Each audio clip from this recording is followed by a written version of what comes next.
El papá de mi novio quería que me fuera. En cambio, perdió a su hijo. El papá de mi novio quería que me fuera.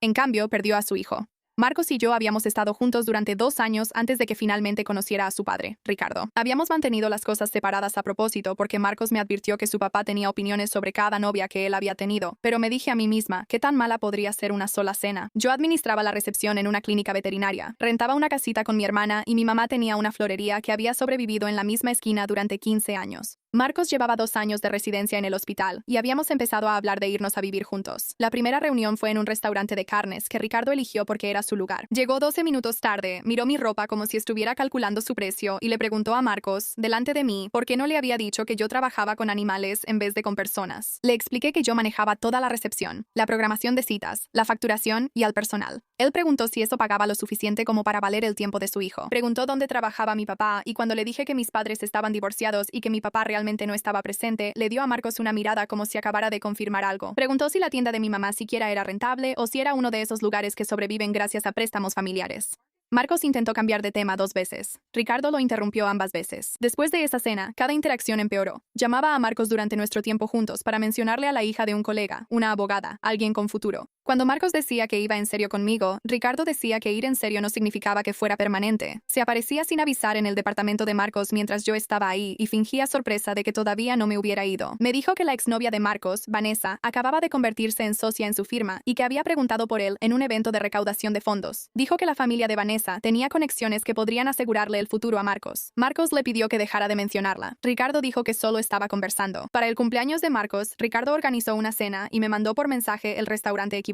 Cuando por fin llegué una hora tarde después de que Marcos me llamara desesperado, Ricardo anunció en la mesa que había personas en las que simplemente no se podía confiar para las cosas importantes. Marcos lo corrigió delante de todos. Ricardo dijo: esas cosas pasan. Empezó a llamarme por el nombre equivocado a propósito. Daniela, Cristina, Paola, cualquier nombre menos el mío, Sofía. Marcos lo corregía cada vez. Ricardo decía que era terrible para los nombres, aunque recordaba a sus compañeros de golf, a su barbero y a su corredor de bolsa sin equivocarse nunca. Luego vino la confrontación que lo terminó todo. Marcus estaba en un turno de 30 horas y Richard se presentó en mi casa. Dijo que necesitábamos tener una conversación de hombre a mujer. Me dijo que Marcus nunca se casaría realmente con alguien como yo porque no entendía lo que su carrera requeriría socialmente. Dijo que mi mamá parecía una persona dulce, pero que vendía flores en una plaza comercial y que ese no era el tipo de familia que Marcus necesitaba a su lado. Luego dijo: mi padre me presionó para casarme con alguien de mejor posición y lo resentí por eso hasta que entendí que tenía razón. Estoy haciendo lo mismo por Marcus, dijo. Seguramente tu mamá está encantada de que hayas conseguido a un futuro cirujano, pero Marcus eventualmente se dará cuenta de eso y seguirá adelante. Ahí fue cuando perdí el control.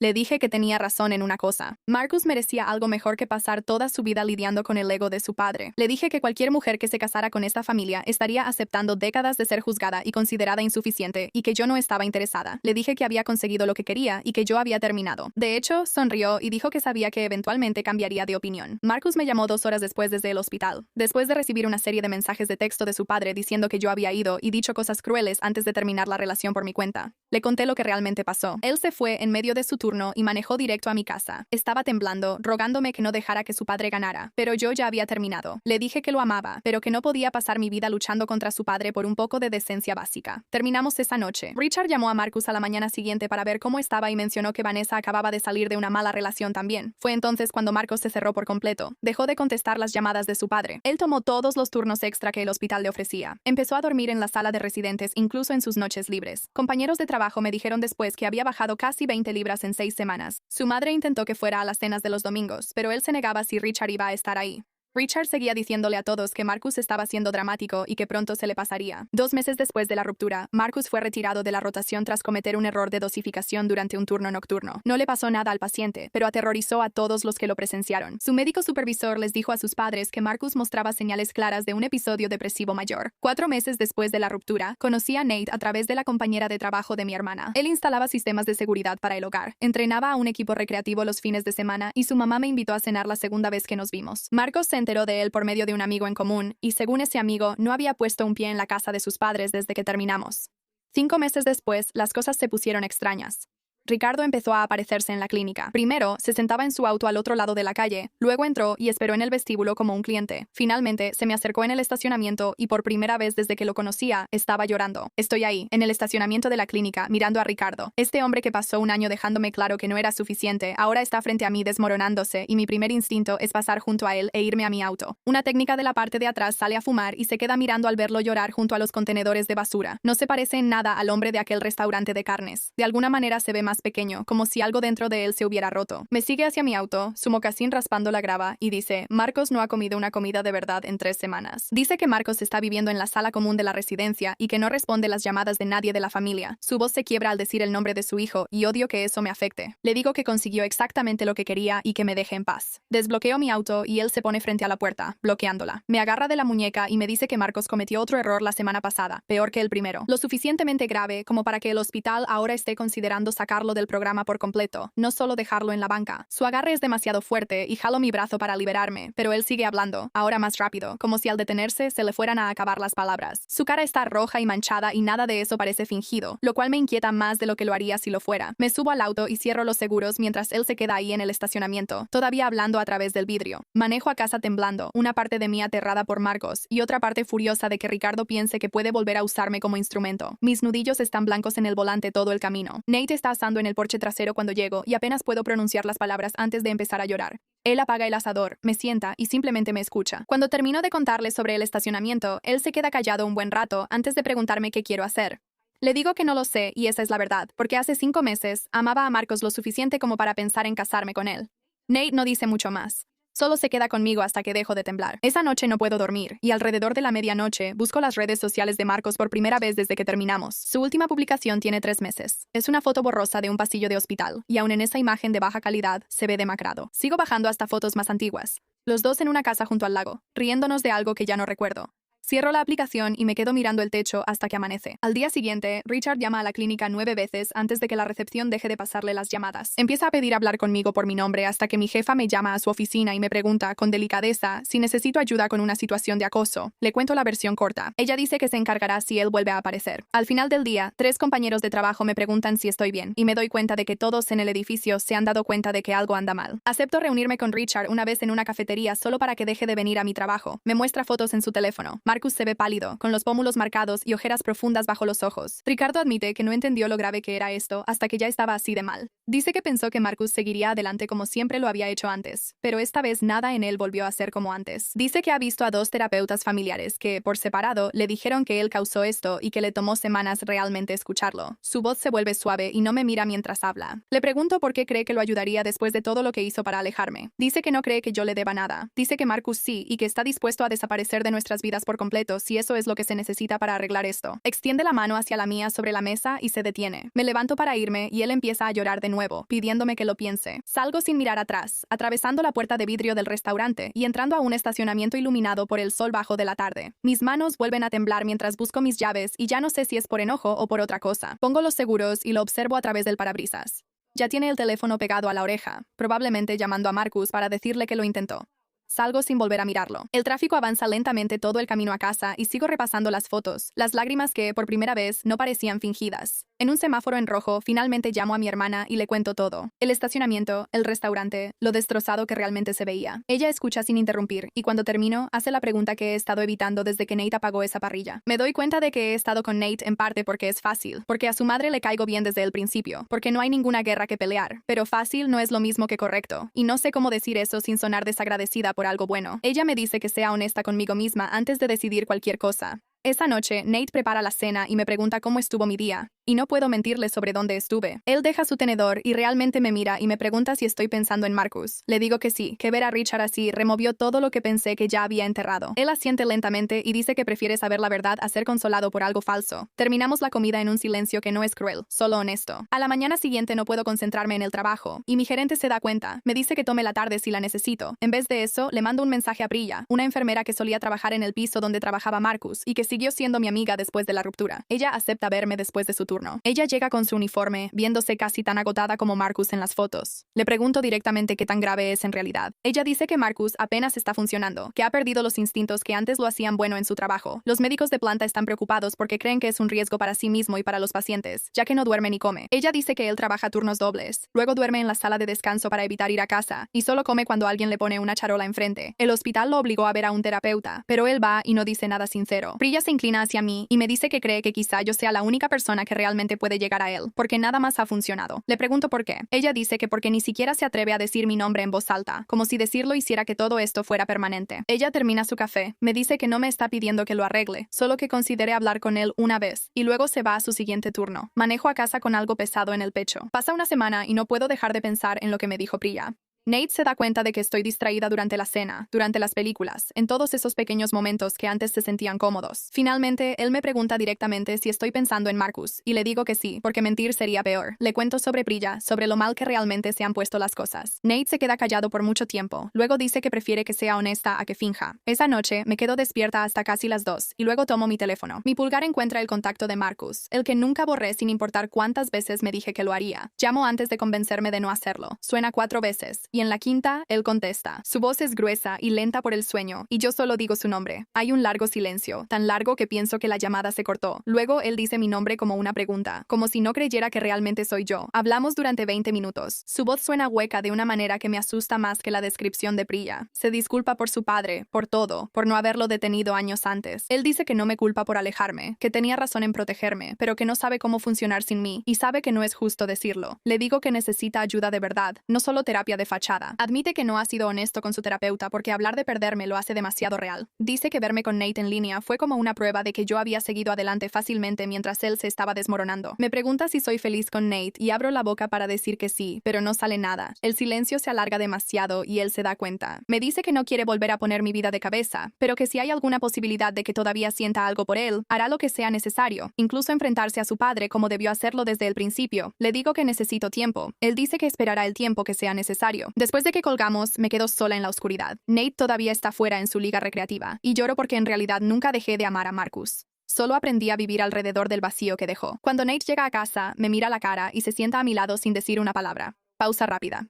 Si quieres más historias como esta y de mejor calidad, mi Spotify está enlazado en la descripción. Le cuento todo, la llamada, el sonido vacío en la voz de Marcus. Nate escucha hasta el final, luego se queda en silencio, mirando sus manos. Dice que ha sabido durante semanas que una parte de mí estaba en otro lugar. Lo dice con calma, casi aliviado de finalmente decirlo en voz alta. Me dice que merece a alguien que esté completamente presente. Empiezo a discutir, y él levanta una mano. Dice que realmente le importo, pero que no va a ser la segunda opción de nadie. Le digo que no es una segunda opción, es la opción segura. Lo escucho salir de mi boca, y sé al instante que es lo peor que pude decir. Veo cómo le afecta en el rostro. Es verdad y es cruel al mismo tiempo. Él se levanta y camina hacia la ventana, y nos quedamos en ese silencio que parece durar una eternidad. Finalmente, él se da la vuelta y dice que cree que necesito aclarar cómo me siento acerca de Marcus antes de que podamos avanzar. Sugiere un tiempo, no una ruptura, solo espacio. Quiero discutir, pero no puedo porque tiene razón. Estoy de acuerdo, aunque me duele. Pasamos el resto de la noche manteniendo una distancia cuidadosa y educada. La semana siguiente saco mis cosas. Nate me ayuda a cargar las cajas, lo que de alguna manera lo hace peor en vez de más fácil. Mi antigua casa se siente diferente a como era hace 5 meses. En ese entonces se sentía vacía porque estaba sola. Ahora se siente vacía porque yo la elegí. Desempaco lentamente. Mis cosas vuelven a ocupar los espacios donde solían estar, como si hubieran estado esperando. Mi hermana llega esa noche con una botella de vino que no pide permiso para abrir. Nos sentamos en el porche y me pregunta qué voy a hacer. Le digo que no lo sé, que todavía amo a Marcus, pero no confío en que realmente algo vaya a ser diferente. Richard podría estar en terapia ahora, pero ¿qué pasa en 6 meses cuando decida que ya está bien? Ella dice que es una pregunta justa. Ella pregunta si creo que Marcus realmente se enfrentaría a su padre esta vez. Le digo que él dice que lo haría, pero ya lo ha dicho antes y siempre se ha echado para atrás. Ella dice que la gente puede cambiar, pero querer no es lo mismo que hacerlo, y pregunta si estoy dispuesta a arriesgarme a salir lastimada otra vez para averiguarlo. No tengo una respuesta. 3 días después, la madre de Marcus, Carol, me llama. Me quedo mirando su nombre en la pantalla durante 3 timbres antes de contestar. Ella pregunta si podemos vernos para tomar un café. Estoy tan sorprendida que casi se me cae el teléfono. Carol nunca se metió mientras Richard destrozaba nuestra relación. Ella se mantuvo callada, al margen, dejando que él tomara el control mientras ella solo observaba desde la distancia. Le pregunto por qué ahora, y ella dice que hay algo importante que necesita decirme. Acordamos vernos a la mañana siguiente. Paso el resto del día preguntándome si Richard la envió, si esto es otra jugada. Casi cancelo 2 veces, pero la curiosidad gana. Carol ya está sentada cuando llego. Hay 2 cafés en la mesa y ella recuerda exactamente cómo me gusta el mío. Platicamos un poco, tal vez por 30 segundos, antes de que ella misma se detenga. Dice que le da vergüenza no haber enfrentado a Richard mientras él me trataba mal. Dice que se decía a sí misma que quedarse callada era mantener la paz, que si no tomaba partido, todo eventualmente se arreglaría solo. Dice que ahora entiende que su silencio solo le dio espacio a él para seguir, y que eso le costó la felicidad a Marcus, y que ella cargará con eso. No sé qué decir, así que bebo mi café. Ella sigue hablando. Me dice que el propio padre de Richard manejaba su casa de la misma manera, que Ricardo creció siendo comparado con los hijos de otros hombres y nunca sintió que era suficiente. Cuando él mismo se casó con una mujer adinerada, el estatus se volvió la única moneda en la que confiaba. Se obsesionó con que Marcus se casara con alguien del círculo correcto porque, en su mente, esa era la única garantía de que su hijo nunca se sentiría inferior como él lo había hecho. Carol dice que eso no justifica nada, pero explica por qué él reaccionó como lo hizo ante la florería de mi mamá y mi trabajo común. ¿Por qué para él eso era una amenaza en vez de simplemente una forma de vida? Escucho, y una parte de mí lo entiende, pero la mayor parte de mí sigue enojada. Mucha gente crece sintiéndose inferior y no se convierte en esto. Carol me dice que lleva 2 meses en terapia, aprendiendo sobre el enmarañamiento familiar y por qué permitió que la necesidad de control de Ricardo dominara a toda la familia. Dice que le ha dicho que necesita un tratamiento real si quiere tener alguna relación con Marcus en el futuro. No solo unas cuantas sesiones para decir que lo intentó, dice que está preparada para separarse de él si no hace el trabajo necesario. Le pregunto si lo dice en serio, y me mira a los ojos y dice que sí. Dice que ver a Marcus desmoronarse fue lo que finalmente le hizo ver lo dañadas que se habían vuelto las cosas, y que no está dispuesta a perder a su hijo por proteger un matrimonio. Richard está en terapia ahora con alguien que se especializa en padres controladores, pero Carol es honesta al decir que el cambio real toma tiempo, y que algunas personas aprenden a fingir progreso en lugar de realmente lograrlo. Todavía no saben cuál de los dos se convertirá. Le pregunto por qué me está contando todo esto. Dice que porque merezco entender a la familia antes de decidir cualquier cosa sobre Marcus. Quiere que entre con los ojos bien abiertos. Richard lo está intentando, dice ella, pero no ha cambiado, y puede que nunca cambie por completo. Si le doy otra oportunidad a Marcus, necesito entender que su padre viene incluido. Dice que Richard tiene buenas semanas en las que se contiene, y malas semanas en las que los viejos patrones regresan, y que ella está trabajando en exigirle que rinda cuentas, aunque no es perfecto. Agradezco que ella no finja que todo ya está resuelto. Antes de irnos, Carol admite que le aterra haber roto algo de manera permanente en Marcus.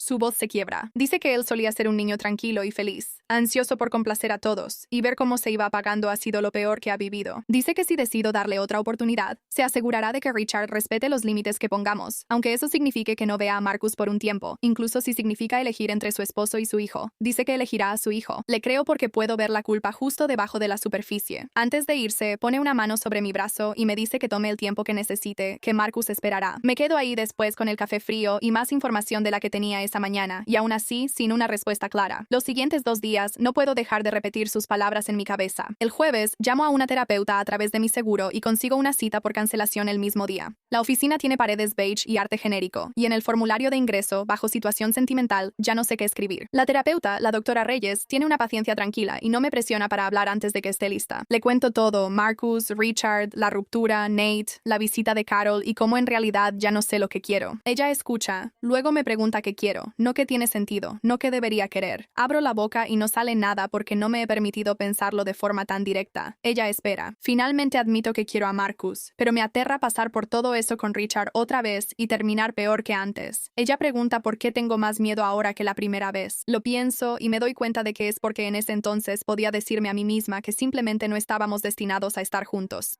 Si lo intento de nuevo y aún así falla, sabré con certeza que el amor no fue suficiente. Ella señala que dejé algo estable con Nate tan solo para considerar esto, lo cual me dice que mis sentimientos son más profundos de lo que he estado admitiendo. Tiene razón, y odio que tenga razón, porque Nate era todo lo que pensé que quería después del desastre con Richard. Fácil, cálido, sin complicaciones. Pero nunca dejé de pensar en Marcus, ni siquiera en las cenas familiares de Nate. La doctora Reyes dice que la verdadera pregunta no es si lo amo, porque claramente lo hago. Es si creo que esto realmente puede ser diferente, o si me estoy preparando para el mismo dolor pero en un plazo más largo. Ella pregunta qué tendría que ser verdad para que yo me sienta segura de intentarlo de nuevo. Lo enumero. Que Marcus mantenga límites reales incluso cuando sea difícil. Que Carol realmente lo respalde en vez de mantenerse neutral. Que Richard haga el trabajo en vez de solo aparentarlo. Ella pregunta si creo que esas cosas son posibles. Digo que no lo sé, pero Carol parecía sincera cuando habló de elegir a su hijo. Me voy sintiéndome más inquieta que cuando llegué, pero al menos ahora estoy haciendo las preguntas correctas. Esa noche, le mando un mensaje a Priya y le pregunto cómo está realmente Marcus. Ella dice que algo cambió después de nuestra llamada nocturna, que finalmente empezó a ser honesto en sus sesiones en vez de solo aparentar. Ahora va 2 veces por semana y realmente participa. Ella dice que no hay una línea de meta en la que de pronto ya esté bien, pero que está intentando de una manera en la que antes no lo hacía. 2 días después, le mando un mensaje a Marcus y le pregunto si quiere tomar un café. Me responde en menos de un minuto. Nos vemos el sábado en un lugar que no tiene historia para nosotros. Ha perdido más peso de lo que mostraban las fotos y tiene ojeras que lo hacen parecer mayor de 28 años. Nos abrazamos de manera incómoda y nos sentamos, y él se disculpa de inmediato por cómo se ve. Le digo que no tiene que hacerlo. Hablamos durante 2 horas. Él asume toda la responsabilidad. No intenta suavizarlo con la historia de su padre ni con su propia crianza. Dice que debió habernos protegido desde el principio y no lo hizo, y que lo siente. Le digo que yo también lo siento por rendirme sin luchar más.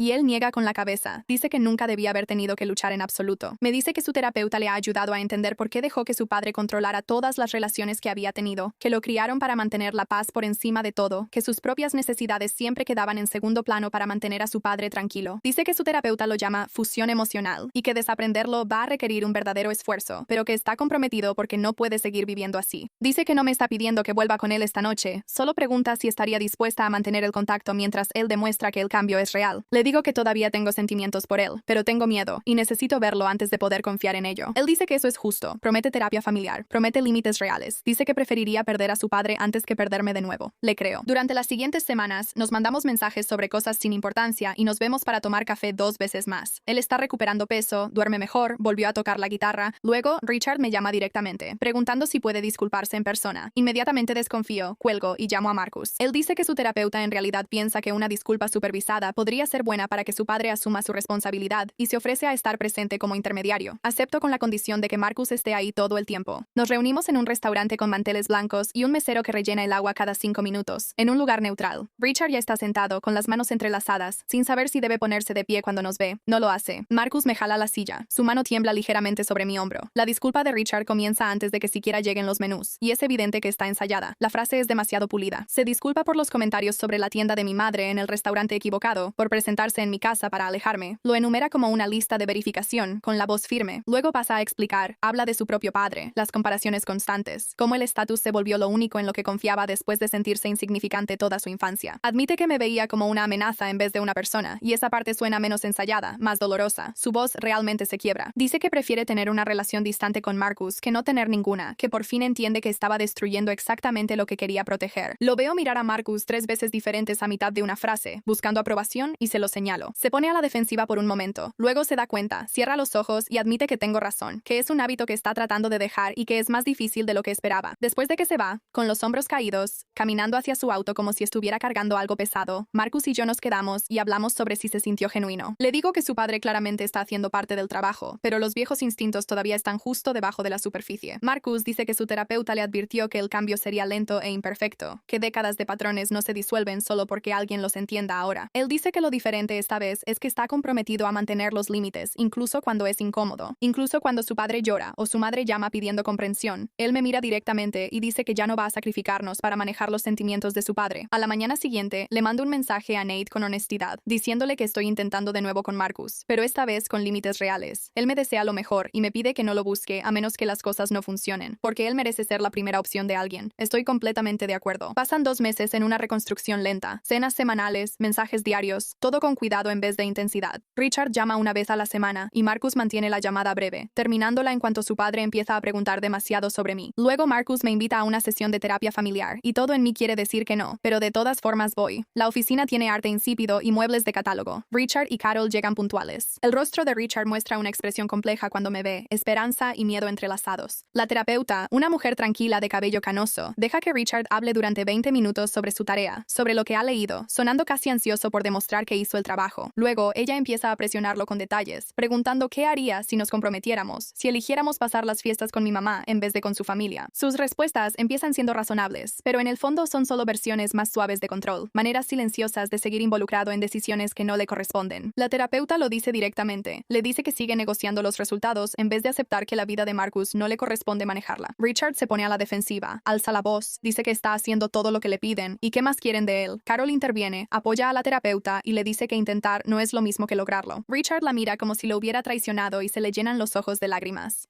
La sesión termina con él mirando al suelo mientras la terapeuta explica la diferencia entre entender un patrón y realmente cambiarlo. Me voy agotada. Después, en el auto, Marcus se ve más desanimado de lo que lo he visto en semanas. Dice que teme que su padre nunca cambie por completo, que tal vez nos estamos engañando pensando que podemos construir algo alrededor de esto. Tomo su mano y le digo que lo que importa es que él es quien está cambiando, que podemos adaptarnos a un Richard imperfecto siempre y cuando Marcus no le permita controlar nuestras vidas. Él asiente, pero puedo ver la duda detrás de sus ojos. Una semana después, llama y pide que nos veamos de nuevo. Paso esos días dándole vueltas a todo, pensando en el miedo de Carol en esa oficina, en los 2 buenos años antes de que todo se rompiera. Nos reunimos en la misma cafetería de antes, y él pregunta directamente si estoy lista para intentar estar juntos de nuevo, oficialmente, y con límites reales. Le digo que quiero, pero que necesito que los detalles estén por escrito. Él acepta de inmediato, dice que quiere lo mismo. Pasamos 2 horas hablando sobre cómo sería realmente, y luego nos tomamos unos días más separados para que cada uno escriba lo que necesita. 3 días después, nos sentamos en mi mesa de la cocina con nuestras listas. Nada de visitas sorpresa de su papá. Punto.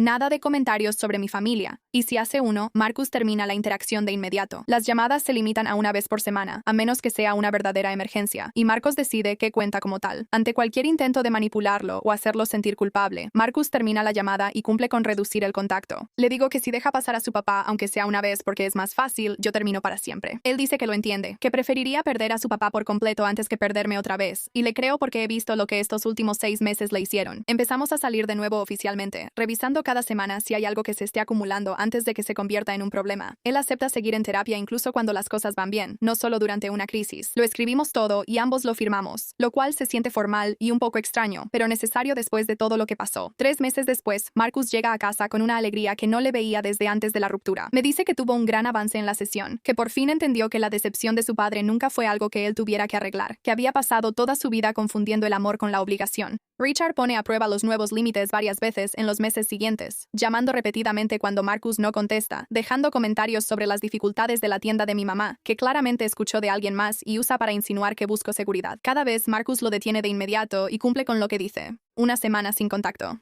Para la 4ª vez, Richard empieza a creer que los límites son reales. Carol llama para disculparse por separado y para confirmar que apoya cada consecuencia que Marcus impone, incluso cuando Richard se queja con ella de que lo están dejando fuera. 5 meses después del colapso de su padre en el estacionamiento, el médico responsable de Marcus lo llama y él asume que son malas noticias. En cambio, lo autorizan para volver a sus funciones completas. Sus supervisores notan que ha recuperado el enfoque, que vuelve a involucrarse con los pacientes en lugar de solo hacer las cosas en automático. Después viene directo a mi casa, prácticamente vibrando de emoción, y me dice que es la primera vez en un año que se siente como él mismo en el trabajo. Carol me aparta durante una breve cena supervisada poco después y me agradece por darle otra oportunidad a su hijo. Dice que verlo volver a la vida ha sido lo mejor que ha presenciado en años. Me dice que está comprometida a no dejar que Richard vuelva a amenazar esto, que su neutralidad lo permitió durante demasiado tiempo y que no va a cometer ese error 2 veces. 6 meses después de lo del estacionamiento, Marcus y yo estamos estables, con límites claros respecto a su familia. Las cenas con sus padres son una vez al mes, siempre en un restaurante, siempre con una hora de finalización establecida. Richard sigue en tratamiento, sigue mejorando poco a poco, a veces retrocede y Carol interviene cuando eso pasa. Es lento, es imperfecto, pero es real. Marcus y yo pasamos 2 semanas buscando departamento y encontramos uno con buena luz y espacio real en la cocina. Firmamos el contrato un sábado y esa noche él llama a sus padres para decirles que nos vamos a vivir juntos. Carol está encantada. Richard se queda callado por un momento antes de ofrecer su ayuda. Marcus le dice que nosotros nos encargamos. Después de colgar, me dice que necesita poner reglas claras con su papá antes de que nos mudemos. Vamos a casa de sus padres al día siguiente, y Marcus le dice a Richard que es bienvenido a visitarnos, pero que tiene que llamar primero, que no va a recibir una llave y que no puede simplemente aparecerse. Richard empieza a protestar diciendo que parece exagerado tratándose de familia, pero Carol lo interrumpe y apoya completamente a Marcus. Richard aprieta la mandíbula, pero acepta. Nos mudamos 3 semanas después y Richard se aparece 2 días antes preguntando si puede traer un regalo para la casa nueva. Llega con un juego de cristalería caro, se queda exactamente 30 minutos y no intenta revisar nuestras cosas ni una sola vez. Unas semanas después de eso, Marcus me sorprende con un fin de semana en una cabaña a 2 horas de distancia, sin hospital, sin familia, solo nosotros.